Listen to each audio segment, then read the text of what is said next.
You're listening to the CyberWire Network, powered by N2K.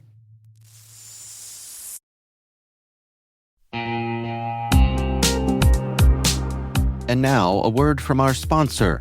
The Johns Hopkins University Information Security Institute is seeking qualified applicants for its innovative Master of Science in Security Informatics degree program. Study alongside world-class interdisciplinary experts and gain unparalleled educational, research, and professional experience in information security and assurance. Interested U.S. citizens should consider the Department of Defense's Cyber Service Academy program, which covers tuition, textbooks, and a laptop, as well as providing a $34,000 additional annual stipend. Apply for the fall 2026 semester and for this scholarship by February 28th. Learn more at cs.jhu.edu/MSSI.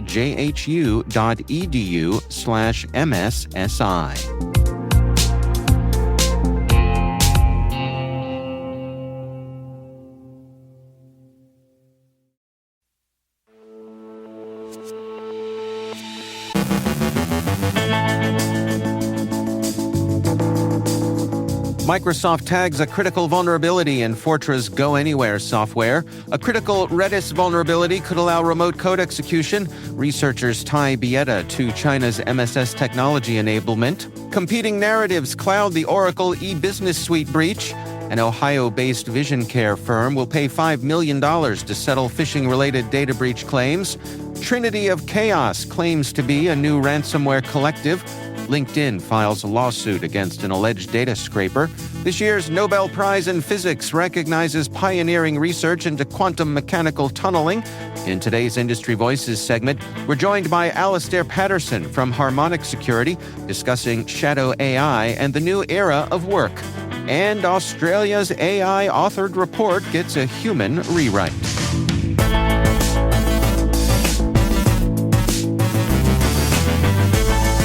It's Tuesday, October 7th, 2025. I'm Dave Bittner, and this is your CyberWire Intel Briefing.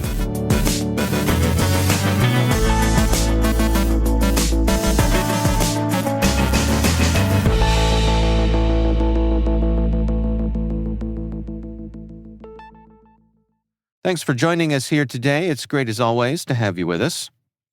A critical vulnerability in Fortra's GoAnywhere managed file transfer software is being exploited in ransomware attacks, Microsoft has warned. The flaw, with a maximum CVSS score of 10, allows attackers to bypass license signature verification and achieve remote code execution on vulnerable systems. Exploitation requires no authentication if attackers can forge or intercept valid license responses, posing significant risk to Internet-facing instances. Microsoft linked the zero-day activity to threat group Storm 1175, which used legitimate remote monitoring tools, network scanners, and Cloudflare tunnels for command and control before deploying Medusa ransomware. Though Fortra patched the flaw on September 18th, hundreds of exposed GoAnywhere servers remain. Microsoft urged immediate patching, network perimeter reviews, and running endpoint defenses in block mode. A critical vulnerability in Redis could allow attackers to gain remote code execution on affected systems. Redis, short for Remote Dictionary Server, is an open-source in-memory data structure store that's widely used as a database, cache, and message broker. The flaw, with a CVSS of 10, stems from a 13-year-old use-after-free bug in Redis's Lua scripting feature, which is enabled by default. Authenticated attackers can exploit it to escape the Lua sandbox, trigger memory corruption, and establish a reverse shell for persistent access. Researchers at Wiz, who discovered the issue and dubbed it Redishell, warned that over 330,000 Redis instances are exposed online, with at least 60,000 requiring no authentication. Exploited systems risk data theft, ransomware, or crypto mining. Redis has issued patches for all supported versions and urges immediate updates, especially for Internet-facing servers. A new report from Recorded Futures Insect Group says the Beijing Institute of Electronics Technology and Application, or BIETA, is almost certainly affiliated with China's Ministry of State Security. Researchers assess BIETA is very likely MSS-led and likely a public front for the MSS First Research Institute. Public sources indicate BIETA researches steganography, communications, and forensics, and collaborates with MSS-run University of International Relations. Personnel histories, including links to CNITSEC, reinforce the assessment. Activities likely aid intelligence, counterintelligence, and military missions. The research concludes BIETA almost certainly forms part of a broader MSS enablement network. Engagement with them risks technology transfer, covert communications support, and strengthened cyber espionage tradecraft. Export controls, academia, and vendors should review ties and conduct strict due diligence. Reports of active exploitation targeting Oracle e-Business Suite have sparked widespread confusion and competing narratives across the cybersecurity community. Over the past week, vendors and researchers have offered conflicting explanations, ranging from password issues to credential reuse to an alleged zero-day, each claiming to have identified the true root cause. Analysis by Watchtower Labs claims that the attacks involve a remotely exploitable flaw that allows unauthenticated code execution across multiple Oracle EBS versions. The report calls for restraint, criticizing speculation that fueled panic and misinformation before Oracle's official advisory. The incident highlights how rumor and premature attribution can undermine coordinated response during active exploitation. Clear communication and evidence-based reporting remain vital as security teams assess exposure and await further clarification from Oracle and trusted researchers. Ohio-based iMed Vision Care will pay $5 million to settle a class action lawsuit over a 2020 phishing-related data breach affecting its email system. The settlement provides compensation for affected members, including up to $10,000 for documented losses and smaller payments for time and inconvenience. iMed will also implement new security controls such as enhanced multi-factor authentication, stricter password policies, employee training, and third-party HIPAA risk assessments. The company denies wrongdoing but agreed to improve its cybersecurity posture as part of the resolution. A new Tor-hosted leak site run by the Trinity of Chaos ransomware collective, allegedly tied to Lapsus, Scattered Spider, and Shiny Hunters, lists 39 major companies and claims more than 1.5 billion records across 760 firms, ReSecurity reports. Rather than announcing fresh intrusions, the group published previously undisclosed data from past breaches and has threatened Salesforce, alleging massive corporate data holdings. Salesforce denies new vulnerabilities. Sample data reportedly contains significant personally identifiable information but few passwords, suggesting access via stolen OAuth tokens and vishing tied to third-party integrations. The FBI issued an alert to help detect similar compromises. The leak site faces DDoS attacks and set an October 10th negotiation deadline.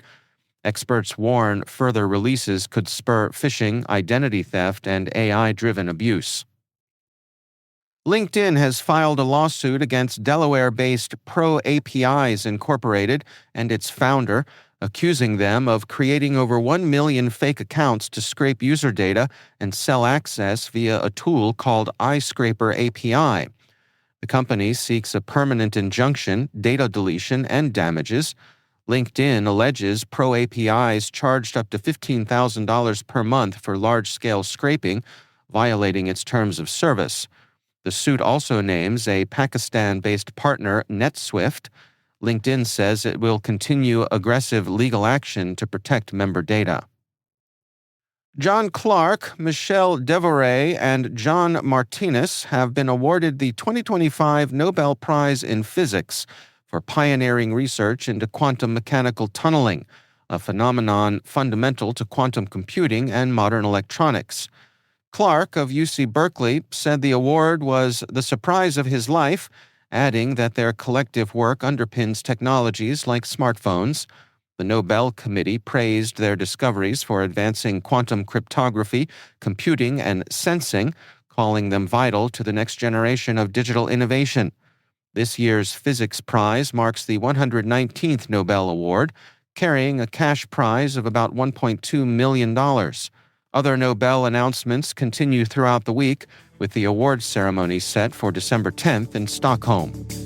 Sadly, there's still no Nobel for podcasting.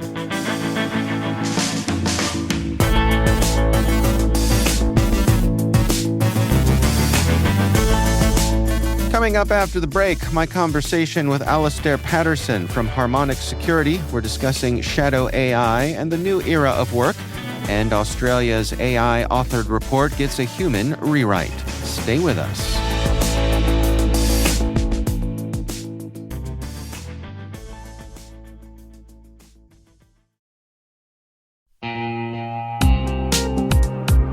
At Thales, they know cybersecurity can be tough and you can't protect everything. But with Thales, you can secure what matters most. With Thales's industry-leading platforms, you can protect critical applications, data, and identities, anywhere and at scale with the highest ROI. That's why the most trusted brands and largest banks, retailers, and healthcare companies in the world rely on Thales to protect what matters most: applications, data, and identity. That's Thales. THALES. Learn more at thalesgroup.com/cyber.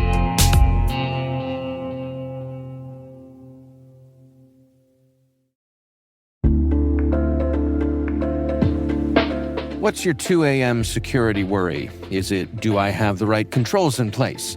Maybe, are my vendors secure? Or the one that really keeps you up at night, how do I get out from under these old tools and manual processes? That's where Vanta comes in. Vanta automates the manual work so you can stop sweating over spreadsheets, chasing audit evidence, and filling out endless questionnaires. Their trust management platform continuously monitors your systems, centralizes your data, and simplifies your security at scale. And it fits right into your workflows, using AI to streamline evidence collection, flag risks, and keep your program audit ready, all the time. With Vanta, you get everything you need to move faster, scale confidently, and finally, get back to sleep. Get started at vanta.com/cyber. That's VANTA.com/cyber.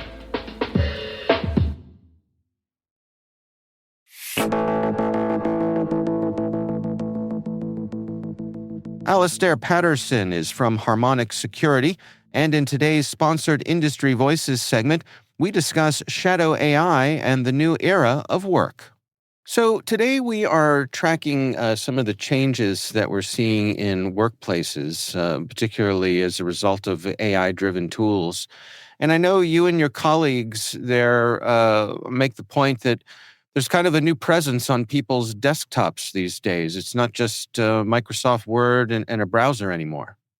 Yeah, that's right. I mean, I grew up in that world where everyone got their work done essentially on the Office suite and email, and then SaaS came along. And then I think, the biggest change that I've ever seen is occurring right now, which is that, a lot of people start and finish a number of work activities in these AI chatbots and agents and other applications that are coming along very fast. I think this is a generational shift, of course, as many have said before me, with a lot of profound implications, both for how we work, but also how we think about security. Well, for the employees themselves, how does this shift show up in their day-to-day work? Yeah, I mean, I think previously, you'd have the Google search bar there. You'd be writing a document or an email, and you would use, that standard set of tools that we've all got so used to. But I think now, these, first of all, the likes of ChatGPT, it's just been the most incredible growth that it has seen through the workplace. And, whether employers are facilitating the adoption of AI or not, it is happening everywhere. And what that means, typically in most people's days, I'm sure it is in yours and mine, one of the things we think about first when we've got a new problem to solve is, hey, can I use an AI for this? that might save me a whole bunch of time in whatever it is that I'm doing, whether it's researching something or summarizing something or even being a sparring partner in learning something. I find it can be very, very effective. So there's a great, we see this in the activity that we witness. There's just a great shift underway where very much more of our job is interacting with these AI agents and chatbots and other applications that are being built for the enterprise. Well, let's dig into some of the security implications here. I know you've said that there's no true control plane for AI usage today. What does that mean in practice for organizations? Organizations are in a tough spot because they clearly are under a lot of pressure to adopt AI as fast as possible and not be left behind competitively. And so every board, every CEO is sort of carrying that same message of, being an AI leader and pushing into AI. But then at some point, the security team and trust and compliance get involved, and they start to think more about, well, hey, where does our sensitive data go in this scenario? What is being adopted, and where are our employees putting our data? That tension exists everywhere right now. And the problem is that traditional controls are just not set up for this era. We went through obviously the SaaS era most recently. We have, web gateways and SASE, CASB capabilities, but they were designed for a different era. And the problem now is that they typically don't see the prompt level data, the use cases around that, and how AI is being used by employees and where the data is going beyond a list of URLs. And so really trying to understand contextually, what are the employees doing, and is that something that's high risk or not? And where's the ROI on my tools even is something that most companies struggle with. They're sort of rushing into deployment, or I think worse is when they actually just try to block access, and then employees find ways around anyway. Well, are you finding that companies are trying to retrofit old security technologies for AI? Yeah, I think it's the natural first place to look, right? Because nobody wants yet another tool if they can avoid it. And so they'll look at the SASE CASB world, first of all, and maybe they want to revisit DLP as a control plane, which strikes fear into the heart of most security professionals for many reasons, as you know. And then they figure out that trying to get visibility there is challenging as well, because you get a kind of URL list and not much more. And then the other area is Microsoft will say, hey, go and label everything with Purview, and that's a pretty big challenge for most security teams. To find all the data and label it. And even if you do, the challenge is, well, what's going into the prompt data, which is not necessarily, the files that can be easily labeled. And when we try and apply the last era's DLP style, PII detection, credit cards, and, social security numbers and things like that are easily matchable, that only tells a small part of the story here. There's lots of other very sensitive business information that's getting put into these chat applications that, in aggregate, in particular, could be very damaging. It could be outlining M&A events, or it could be legal action, or it could be to do with layoffs and personnel changes and HR issues. And every industry has some slightly different nuances to it, but essentially there's a ton of sensitive corporate data that's getting put into these engines. And we shouldn't be trying to stop it here, because there's huge benefits being gained in letting your employees use these tools too. So it's finding that balance. But I think for sure the tools that were designed for the last era are not fit for this era, as we've seen time and time again in security. Well, some organizations are trying to block AI tools altogether. And you make the case that that's unsustainable. Absolutely. I think it's just so apparent that if you try to stop employees using these tools, they're all using it in their personal lives now. And so when they come in the workplace, they expect to be able to get access to this. And the strategy that I see from a lot of companies is to say, well, okay, here's our AI policy, part one. Part two is we've put in place our AI steering committee. Okay, but it hasn't typically got very good visibility into how AI is being used and adopted, because it's usually just looking at the SASE tool. And then part three, when it comes to control, well, no one really wants to put DLP in place or deal with labeling if they can avoid it. So they do often go with that blocking approach. And the problem is the employees tend to find ways around those controls. They get frustrated. The security team ends up in exception hell, having to approve lots of apps for different teams in different ways. And we're back to security being the department of no again. And to give you just one anecdote, I was talking recently to the head of AI actually at a pretty major insurance company in the US. And he said to me, "Hey, Al, I don't have access to ChatGPT and I'm the head of AI." And I said, "Well, what do you do?" And he held up to the camera his a laptop, and he said, "Well, I use this laptop instead," which is his personal laptop. And then he said, "And so does my team."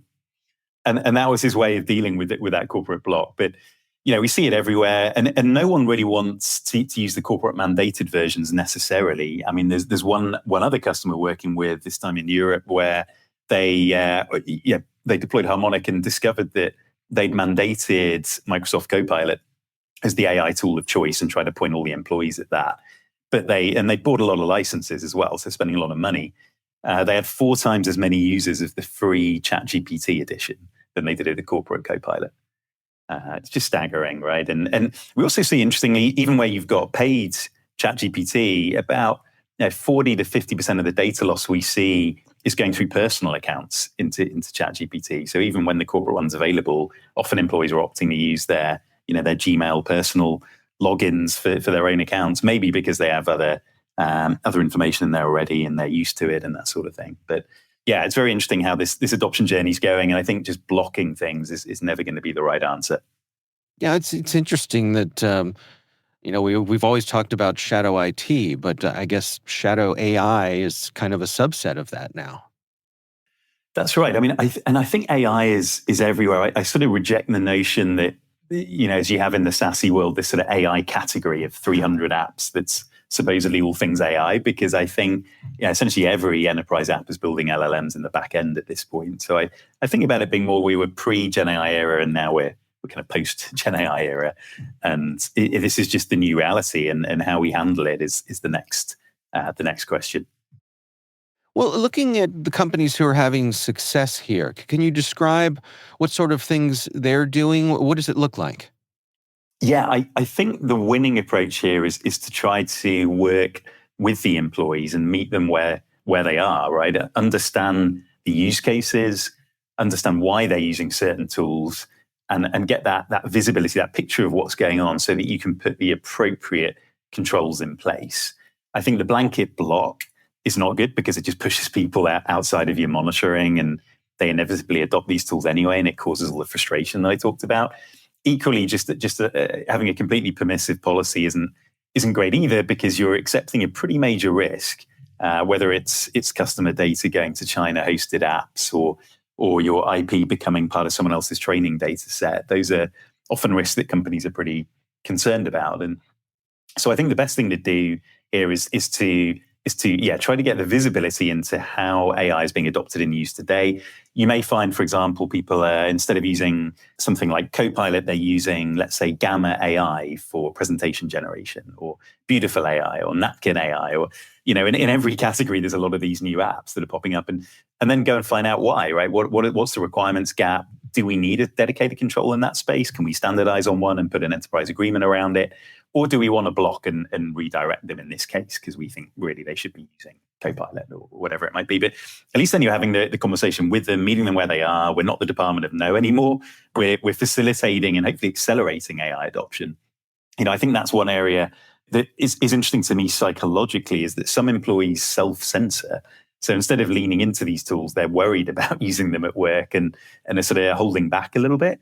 And so I think you've kind of got to give them permission, encourage them to lean in and meet them where they are. And that way, I think, security can become an enabler again, and the business is going to benefit overall.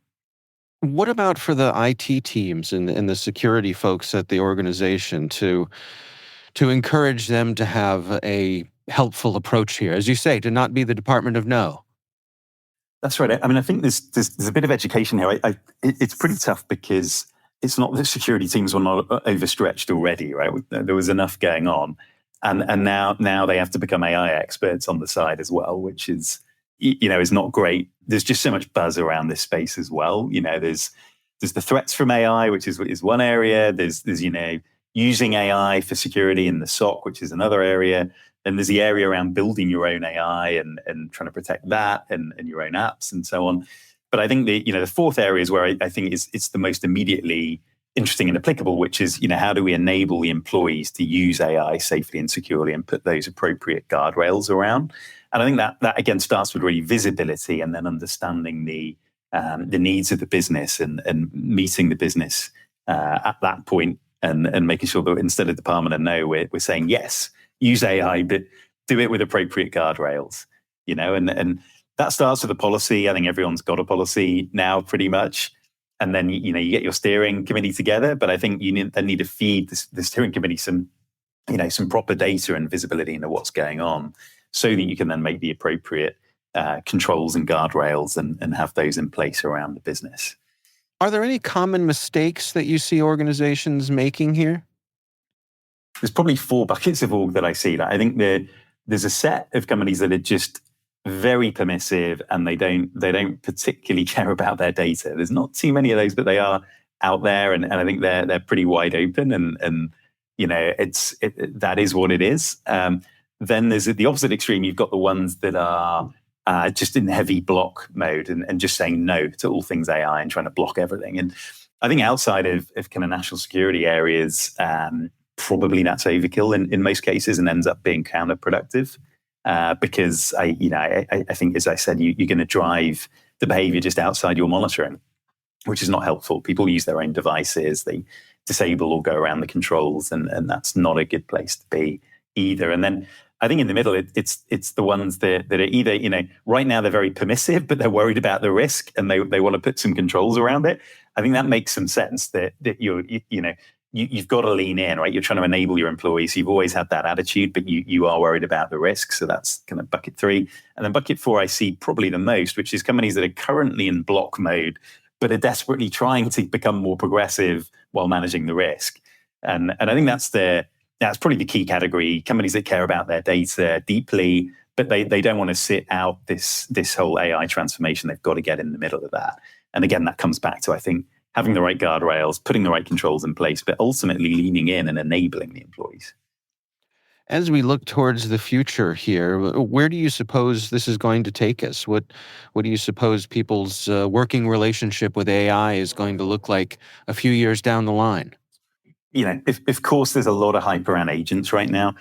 I think the reality, I think for me, of both agents and AI more generally, is that rather than companies themselves building tons of this stuff in-house, I really think this is going to be mostly a use of third parties challenge, because I think you've got so many well-funded, dedicated teams in Silicon Valley and elsewhere that are building out for every conceivable kind of vertical and use case at the moment in using AI and agents more generally. And so I think probably what we're going to see is, employees are going to be making use of agents, but it's going to be mostly third-party stuff. I think the enterprise thinks it can dictate how AI is getting deployed, but I think the reality is that the employees are going to be mostly dictating that by what they use, like what applications and services they use externally.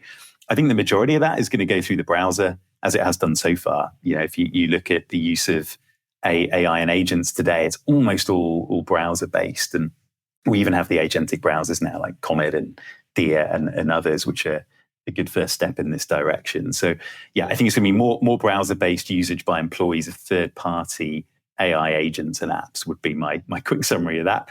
And then I think there's a whole other debate around where engineering is going from here, and I think for sure there's a place for these, obviously the AI engineering environments with Cursor in the lead, but Windsurf and many others in the mix too. That's Alastair Patterson from Harmonic Security.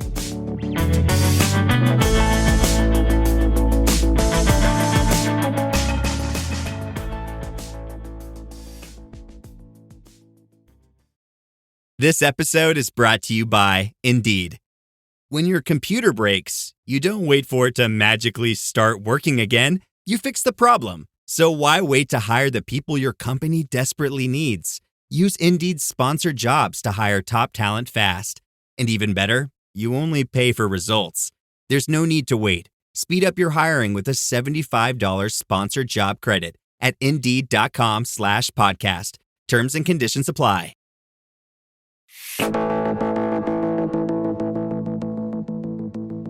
And finally, Deloitte has agreed to refund part of a $440,000 Australian government contract after admitting that a report it produced was, shall we say, a little too imaginative.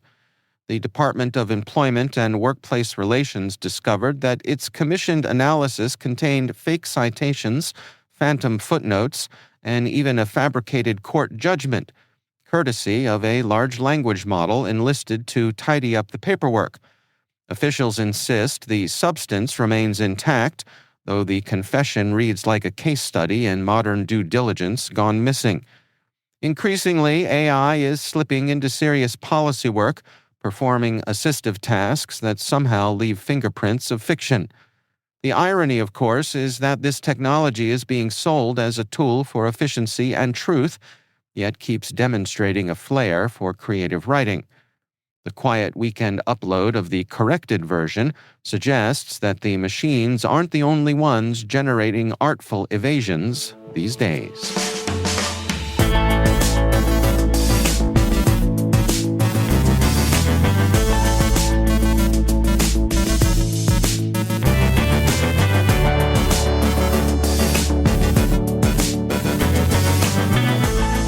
And that's the CyberWire. For links to all of today's stories, check out our daily briefing at thecyberwire.com. We'd love to know what you think of this podcast. Your feedback ensures we deliver the insights that keep you a step ahead in the rapidly changing world of cybersecurity. If you like our show, please share a rating and review in your favorite podcast app. Please also fill out the survey in the show notes or send an email to cyberwire@n2k.com. N2K's senior producer is Alice Carruth. Our CyberWire producer is Liz Stokes. We're mixed by Trey Hester with original music by Elliot Peltzman. Our executive producer is Jennifer Eiben. Peter Kilby is our publisher, and I'm Dave Bittner. Thanks for listening. We'll see you back here tomorrow.